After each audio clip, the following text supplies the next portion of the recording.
तो सूरत की अदालत में राहुल गांधी अपने 3 मुख्यमंत्रियों और अपनी बहन के साथ क्या पहुंचते हैं। भारतीय जनता पार्टी यह टूल किट चला देती है कि राहुल गांधी जो है जांच एजेंसीज को धमका रहे हैं, न्यायपालिका को धमका रहे हैं और उन्हीं के सुर में सुर मिलाते हुए जितनी भी गोदी मीडिया है लगभग वही प्रचार प्राइम टाइम में चलाया जाता है। मगर जिस तरह से हरियाणा के मुख्यमंत्री ने खुलेआम मंच पर बैठ के न्यायपालिका और जजों को धमकाया, उसकी बात किसी ने नहीं की। क्या कहा मनोहर लाल खट्टर ने, बताऊंगा मैं आपको। मगर सबसे पहले दोस्तों, किस तरह का टूल किट चला मैं आपके सामने उसे पेश करना चाहता हूं। यह देखिए, स्वर्गीय राजीव त्यागी के पसंदीदा पत्रकार क्या कह रहे हैं। कानूनी जंग या सियासी हुड़दंग। राहुल गांधी वहां पहुंचे, अगर वो अपने पार्टी के नेताओं के साथ पहुंचे तो क्या आप इसे सियासी हुड़दंग बताएंगे?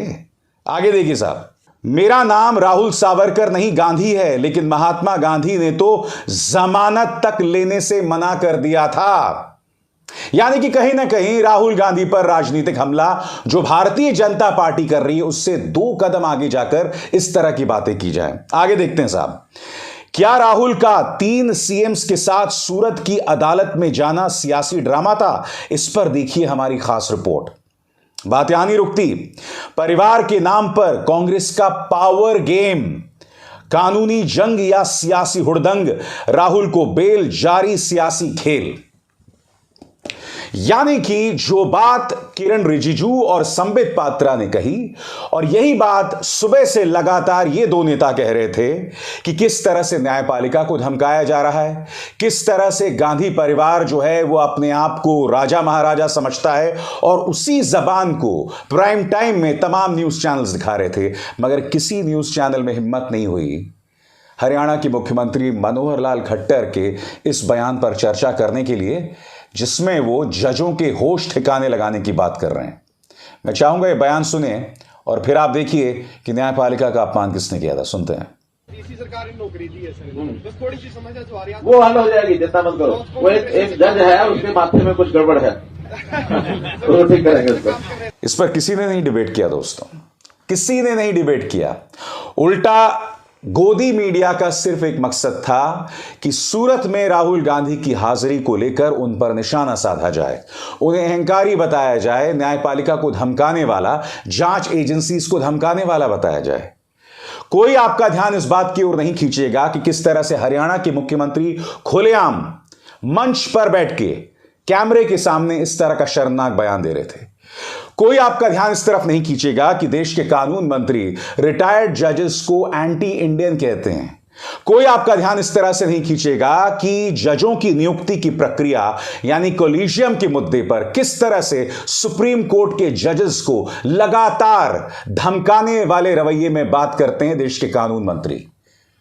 किसी पापा की परी या किसी गुल्लू में हिम्मत नहीं होगी इस बात की चर्चा करने के लिए। उल्टा मैं आपको बतलाना चाहता हूं कि आज तक के कार्यक्रम में पापा की एक परी ने खुलेआम अपने चैनल पर बैठकर राहुल गांधी के बयान को गलत ढंग से कोट किया, झूठ कहा। उन्होंने अपने कार्यक्रम में कहा कि सारे मोदी क्यों चोर होते हैं, जबकि आप जानते हैं कि राहुल गांधी का बयान था कि सारे चोर मोदी ही क्यों होते हैं। सुनिए इन्होंने क्या कहा, और बाद में इसका भूल सुधार तब किया जब कांग्रेस के प्रवक्ता आलोक शर्मा ने इन्हें आईना दिखाया। देखिए साहब, सवाल यह भी है आलोक शर्मा जी, यहां पर सत्य की जिस लड़ाई का जिक्र राहुल गांधी की ओर से किया जा रहा है, लेकिन बयान तो सारे मोदी चोर ही क्यों होते हैं, इस बयान को लेकर बवाल था जिसके बाद उनको सजा सुनाई गई। मैं इसलिए कहता हूं दोस्तों, गोदी मीडिया विपक्ष के खिलाफ इसी तरह से सुपारी लेकर चलती है। इसी तरह से राहुल गांधी हो, प्रियंका गांधी वाड्रा हो, अखिलेश हो, अरविंद केजरीवाल हूं, ममता बनर्जी हूं, इन सब के खिलाफ बाकायदा सुपारी पत्रकारिता की जाती है। जी हां, प्रधानमंत्री का आजकल जो पसंदीदा शब्द है सुपारी। सुपारी पत्रकारिता कौन कर रहा है दोस्तों, इसकी मैं आपको झलक दिखा चुका हूं, और आगे भी देखिए साहब। ये देखिए, माफी नहीं मांगने की कसम, राहुल बेल से ही खुश। लगातार ताना दिया जा रहा है दोस्तों, तंज कसा जा रहा है, हमला किया जा रहा है। आगे देखिए, मिशन राहुल रीलॉन्च का विश्लेषण, और फिर तिहाड़ शिरोमणि क्या कह रहे हैं। राहुल गांधी की कुर्बानी का विश्लेषण, शक्ति प्रदर्शन से अदालत को डराने की कोशिश, कांग्रेस पार्टी में सत्याग्रह सिर्फ गांधी परिवार के लिए।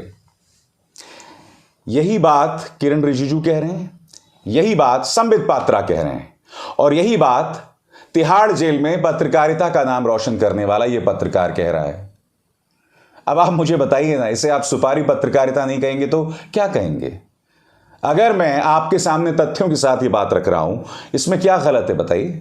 आगे देखिए साहब, जो प्रचार भारतीय जनता पार्टी चला रही है कि कांग्रेस ने ओबीसी का अपमान किया, पिछड़े वर्गों का अपमान किया, वही बात यह पत्रकार दोहरा रहा है जिस पर दंगा भड़काने को लेकर केसेस भी दर्ज हैं। यह देखिए, मुकेश अंबानी का न्यूज चैनल, ओबीसी के अपमान पर राहुल का सम्मान, राहुल के लिए नेता जोड़ो प्लान, राहुल की भक्ति कांग्रेस की शक्ति। मैं आपसे पूछना चाहता हूं दोस्तों, राहुल गांधी ने अपने उस पूरे भाषण में कहीं पर भी मोदी सरनेम से जुड़े तमाम जो लोग हैं उन पर कभी हमला नहीं किया। उनका हमला था नीरव मोदी पर, उनका हमला था ललित मोदी पर, और उसके जरिए वो प्रधानमंत्री नरेंद्र मोदी पर हमला बोल रहे थे। कहीं पर भी उन्होंने पिछड़े वर्ग का अपमान नहीं किया, और अगर आप उस पूरे भाषण को भी सुने, उसमें इस बात का कहीं जिक्र नहीं है। मगर आप देख रहे हैं किस तरह से मीडिया ने बाकायदा राहुल गांधी पर राजनीतिक हमला शुरू कर दिया है, झूठा हमला शुरू कर दिया है। फिर देखिए साहब, शक्ति प्रदर्शन या भक्ति प्रदर्शन, सजा पर अपील, शक्ति प्रदर्शन का फील। मैं आपसे एक सवाल पूछना चाहता हूं, क्या इन तमाम न्यूज चैनल्स का कॉमन डेस्क है? यानी कि इन्हें क्या बोलना है, क्या पंक्तियां लिखनी है, चैनल पर क्या क्या चलाना है, यह इन्हें कोई फरमान देता है क्या? क्योंकि आप देख रहे होंगे कि तमाम न्यूज चैनल्स की जुबान लगभग एक सी है, और यह वही जबान है जो भारतीय जनता पार्टी नेता बोल रहे हैं, मसलन सुधांशु त्रिवेदी। क्या आप वहां अपना अहंकार प्रदर्शित करने या जांच एजेंसीज को धमकाने गए थे? कांग्रेस पर भड़के बीजेपी प्रवक्ता सुधांशु त्रिवेदी। और आपको याद होगा दोस्तों, कल मैंने कार्यक्रम किया था कि राहुल गांधी के दांव से किस तरह से बौखला गई है बीजेपी। अब जो बात भारतीय जनता पार्टी के नेता लगातार कह रहे थे, वही बात उनका ये पसंदीदा तिहाड़ शिरोमणि पत्रकार कह रहा है आपकी स्क्रीन पर। राहुल गांधी की सजा के खिलाफ अपील में देरी क्यों हुई? 11 दिन बाद कांग्रेस सूरत अदालत पहुंचे, और मैंने आपको बताया था अपने कार्यक्रम में कि देरी से करने का क्या मकसद था, जिसे मैं बहुत ही सिलसिलेवार और संक्षिप्त तरीके से आपको बताता हूं। नंबर 1, जैसे ही देरी हुई, भारतीय जनता पार्टी के नेता बौखला गए कि राहुल गांधी अपील क्यों नहीं कर रहे, अपील क्यों नहीं कर रहे। नंबर 2, पूरा विपक्ष उनके पीछे लामबंद हो गया। नंबर 3, अंतर्राष्ट्रीय तौर पर इस बात को नोटिस किया जाने लगा कि किस तरह से विपक्ष के एक बड़े नेता पर हमला किया जा रहा है। उल्टा प्रधानमंत्री नरेंद्र मोदी के परम मित्र, अमेरिका के पूर्व राष्ट्रपति डोनाल्ड ट्रंप के बेटे ट्रंप जूनियर ने भी ये तंज कसा था अपने ट्वीट के जरिए, जिसमें वो कह रहे हैं कि तीसरी दुनिया का देश जो एक तानाशाही है, वो विपक्ष के नेता को गिरफ्तार करने की कोशिश कर रहा है, बिल्कुल उसी अंदाज में जैसे ट्रंप को जेल भेजने की कोशिश की जा रही है। तो ये तमाम मुद्दे थे दोस्तों, जिसके जरिए राहुल गांधी भारतीय जनता पार्टी को फंसाना चाहते थे। और जो जुबान भारतीय जनता पार्टी इस्तेमाल कर रही है, वही जुबान ये पत्रकार भी कर रहे हैं। हकीकत यह है, और इसके अलावा कुछ नहीं। तो यकीनन दोस्तों, प्रधानमंत्री कार्यालय, यही कहा जाए भाजपा की तरफ से, एक टूल किट जारी हुआ था कल शाम, और वो टूल किट मैंने आज आपके सामने पेश किया। सभी न्यूज चैनल्स लगभग एक सी जुबान में बात कर रहे थे। सभी न्यूज चैनल्स यही कह रहे थे कि राहुल गांधी न्यायपालिका का अपमान कर रहे हैं, उन्हें धमका रहे हैं, और किसी न्यूज चैनल में हिम्मत नहीं मनोहर लाल खट्टर को कटघरे में रखने की, या किरण रिजिजू जिस तरह से रिटायर्ड जजेस को धमकाते हैं उस पर चर्चा करने की। मगर राहुल गांधी अपनी बहन के साथ क्या पहुंच गए, टूल किट हर जगह पर फैला दिया गया। अभिसार शर्मा को दीजिए इजाजत, नमस्कार। स्वतंत्र और आजाद पत्रकारिता का समर्थन कीजिए, सच में मेरा साथी बनिए। बहुत आसान है दोस्तों, इस ज्वाइन बटन को दबाइए और आपके सामने आएंगे ये 3 विकल्प, इनमें से एक चुनिए और सच के इस सफर में मेरा साथी बनिए।